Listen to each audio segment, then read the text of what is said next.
오늘 말씀은 사사기 5장 19절부터 31절까지입니다. 왕들이 와서 싸울 때에 가나안 왕들이 무깃도 물가 다안악에서 싸웠으나 은을 탈취하지 못하였도다. 별들이 하늘에서부터 싸우되 그들이 다니는 길에서 시스라와 싸웠도다. 기손강은 그 무리를 표류시켰으니 이 기손강은 옛강이라 내 영혼아 내가 힘있는 자를 밟았도다. 그때에 군마가 빨리 달리니 말굽소리가 땅을 울리도다. 여호와의 사자의 말씀에 메로스를 저주하라.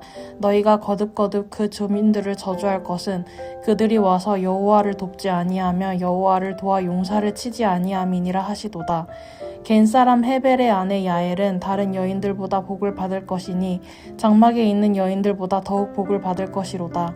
시스라가 물을 구하매 우유를 주되 곧 엉긴 우유를 귀한 그릇에 담아 주었고 손으로 장막 말뚝을 잡으며 오른손에 일꾼들의 방망이를 들고 시스라를 쳐서 그의 머리를 뚫 때 곧 그의 관자놀이를 꿰뚫었도다. 그가 그의 발 앞에 구부러지며 엎드러지고 쓰러졌고 그의 발 앞에 구부러져서 엎드러져서 그 구부러진 곳에 엎드러져 죽었도다. 시스라의 어머니가 창문을 통하여 바라보며 창살을 통하여 부르짖기를 그의 병거가 어찌하여 더디오는가 그의 병거들의 걸음이 어찌하여 늦어지는가 하매 그의 지혜로운 시녀들이 대답하였겠고 그도 스스로 대답하기를 그들이 어찌 노략물을 얻지 못하였으랴 그것을 나누지 못하였으랴 사람마다 한두 처녀를 얻었으리로다. 시스라는 채색 옷을 노략하였으리니 그것은 수놓은 채색 옷이리로다. 곧 양쪽에 수놓은 채색 옷이리니 노략한 자의 목에 꾸미리로다 하였으리라. 여호와여 주의 원수들은 다 이와 같이 망하게 하시고 주를 사랑하는 자들은 해가 힘있게 도든갑게 하시옵소서 하니라. 그 땅이 40년 동안 평온하였더라. 아멘.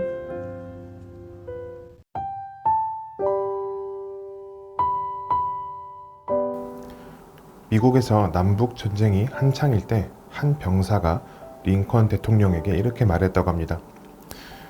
대통령님, 하나님께서 우리 편이 되시니 우리는 승리할 수 있습니다. 그러자 링컨 대통령이 이렇게 말합니다. 하나님은 항상 우리 편에 계시네. 중요한 것은 우리가 하나님의 편에 서 있냐는 것이지. 오늘 본문은 드보라와 바락의 노래의 후반부입니다. 오늘 본문에서는 하나님의 편에 선 자와 하나님의 편에 서지 않은 자, 하나님의 반대편의 선 자의 대조가 나타나면서 그 두 부류의 결과가 보여집니다.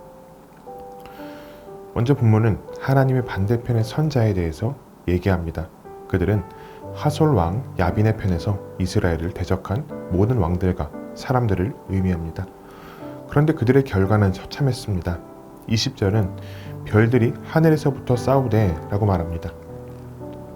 여기서 별은 이중적 의미가 있습니다. 별은 하나님의 군대를 묘사하기도 합니다. 반면에 가나안 사람들이 섬기던 신들 중에 하나이기도 했죠. 이스라엘과 가나안의 싸움을 성경은 하나님의 군대와 가나안이 섬기는 신의 전쟁으로 표현한 것입니다. 이는 이스라엘의 싸움이 그저 단순한 전쟁이 아니라 하나의 영적 전쟁으로 묘사한 것이죠. 그런데 드보라는 이렇게 노래합니다. 내 영혼아 네가 힘있는 자를 밟았도다. 당시 여성은 힘없는 존재였죠. 이는 드보라의 발에 밟힐 정도로 그들의 패배가 처참했음을 보여줍니다. 또한 드보라를 세우사 여성으로 하여금 이스라엘을 회복시키신 하나님의 일하심을 보여주기도 하죠.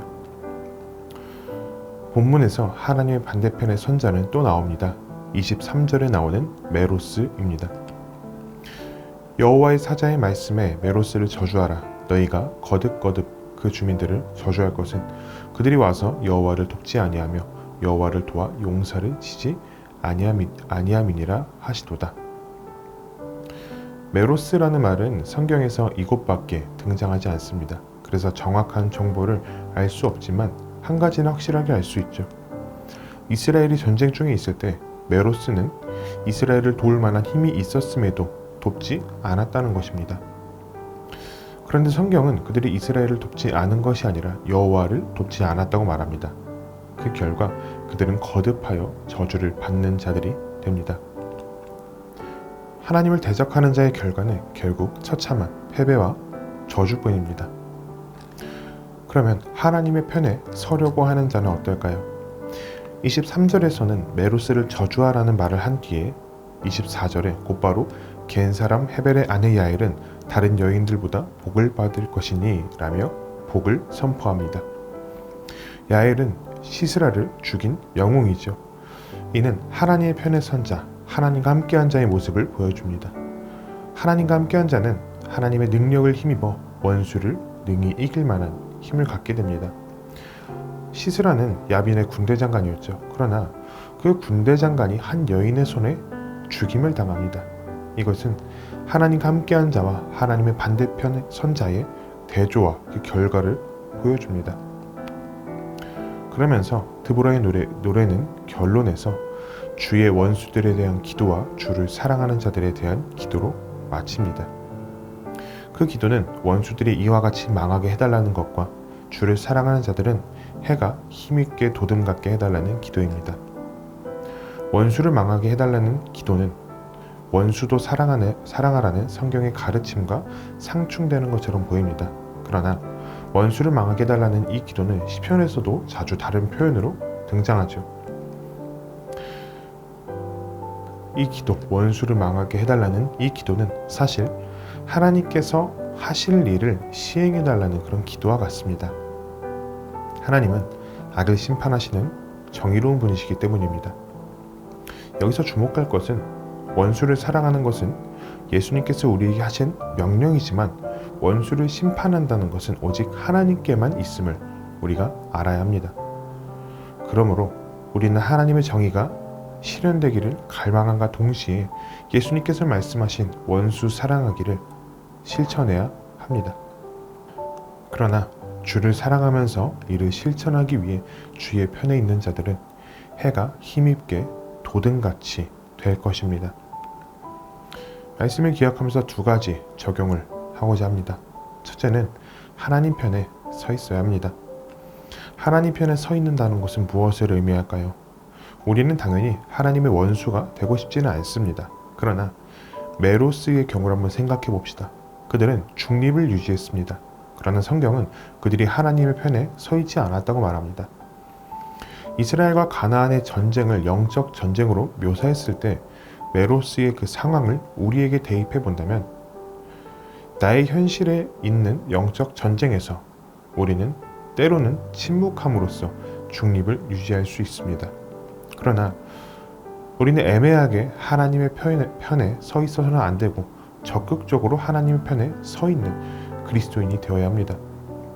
더 적극적으로 하나님의 편에 서면서 적극적으로 선을 추구하고 하나님께서 기뻐하시는 그런 삶을 우리는 살아가야 합니다.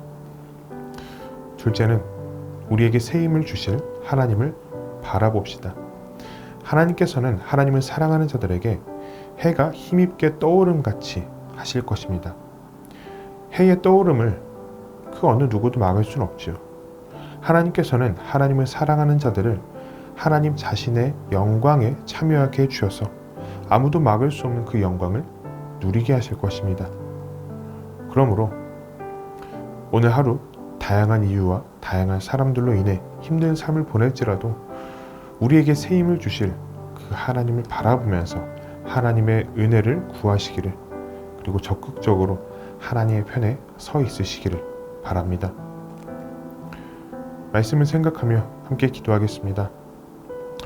수동적인 신앙이 아닌 적극적인 신앙으로 하나님 편에 서게 하소서. 하나님을 사랑함으로써 하나님께서 주시는 힘과 은혜를 누리게 하소서. 오늘도 드보라와 같이 하나님을 찬양하는 청년 가족이 되기를 바랍니다.